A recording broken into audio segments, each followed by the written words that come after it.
Hindi hindi siya yung klase ng leader na parang nakayuko sa mga western na leader o sa mga western na bansa. Hindi siya ganoon.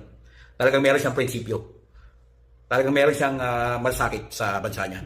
I want Cebu prepared. I'll give a warning to Canada maybe next week that they better pull that thing out or I will set sail doon sa Canada. Ibuhos ko yung basura nila doon. Diba? Matagal na ginagawang takunan yung bansa natin ng mga western country. At hindi lang nangyayari sa atin yan, sa iba't ibang mga third world country. Nangyayari din yan. Kahit na pwede pang pakinabangan yung iba doon, no? Pero basura kasi yun eh.